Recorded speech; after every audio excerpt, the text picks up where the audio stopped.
Então, gente, boa tarde. Nós vamos dar aqui continuidade à segunda parte de reformas religiosas, a contra-reforma religiosa. Semana passada a gente viu a respeito do que foi, né, a contra-reforma, algumas medidas que a Igreja Católica tomou com relação à contra-reforma, né? E que a gente viu lá que uma das principais medidas tomada pela Igreja Católica foi a criação da Companhia de Jesus, né? Que a Companhia de Jesus foram designados, né?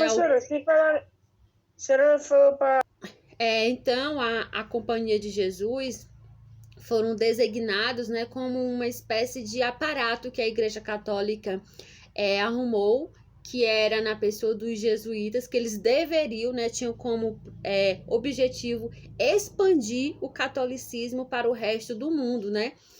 E os jesuítas, eles foram os principais responsáveis pelo processo de catequização das populações, principalmente do continente americano e asiático. Então, eles utilizavam um sistema de rotinas, de pregações, que eram missas que existiam, cultos religiosos que acontecia ao longo dos dias, né, para que fosse converter o maior número de pessoas possíveis. Então, essa Companhia de Jesus, ela conseguiu realmente converter um grande número de pessoas no continente americano, que pertencia aos territórios coloniais europeus. Então, algo também importante para a gente estar falando aqui nessa aula é a respeito da Inquisição, né? A Inquisição, ela foi instaurada pelo Tribunal do Santo Ofício, que era uma outra instituição eclesiástica, né, que fazia parte da Igreja Católica, criada também na Contra-Reforma. E teve também como principal objetivo, como principal função, combater os desvios, né, dos fiéis católicos, né, e também expandir as denominações religiosas. Então, desvio católico, como assim? Qualquer ato que a igreja considerasse um pecado, né, considerasse também uma forma de ameaça à Igreja Católica. Então foi criado aí essa, digamos assim, essa instituição para expandir e também para combater esses desvios religiosos, principalmente católico.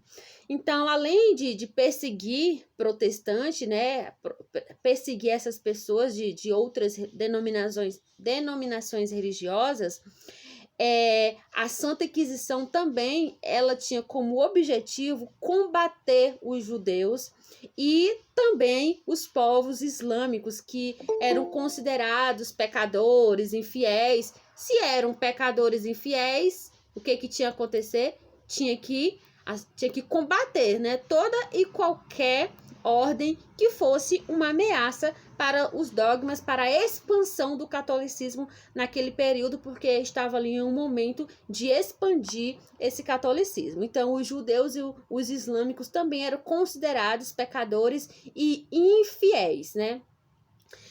Outra questão que a gente tem, que além de outras formas que essa Inquisição ela atuava, era com a abertura de processos de investigação.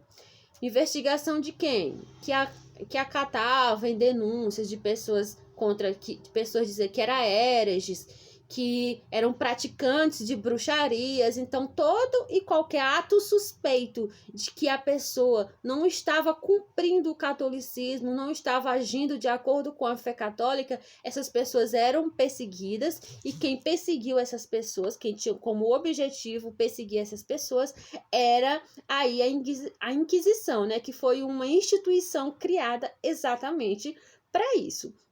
Então, caso fosse comprovada, né, essas denúncias de que a pessoa estava cometendo alguns atos hereges ou que estava praticando a bruxaria, o acusado, né, ele era punido com sanções, que essas sanções elas variavam, né?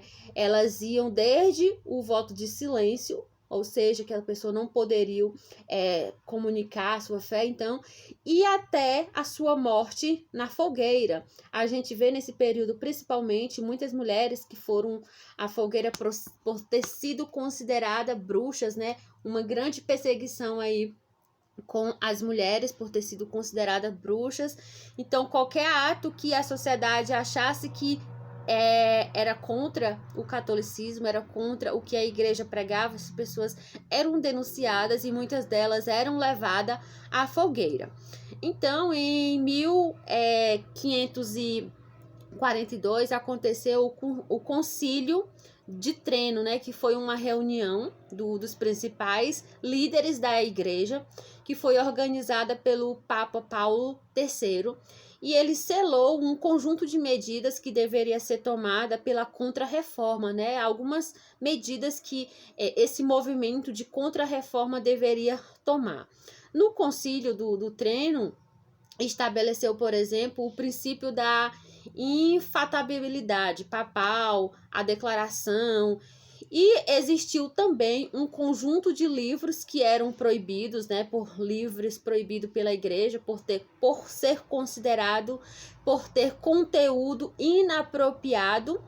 Além disso, também a Vulgata, né, essas medidas foi estabelecida como uma versão oficial para a Bíblia, né? A Bíblia agora tinha que ter uma única versão e essa versão era a única aceita, e foi proibida, por exemplo, também a venda de indulgências, né, que a gente já falou, e todas as outras doutrinas católicas elas foram reformadas. Então, a gente viu aqui depois da reforma, algumas medidas foram tomadas, né, no Concílio de Trento, que esse Concílio de Trento foi uma reunião realizada para decidir, para tomar algumas medidas que deveriam ser tomadas aí nesse processo de contra-reforma, certo? Alguma dúvida, alguma pergunta?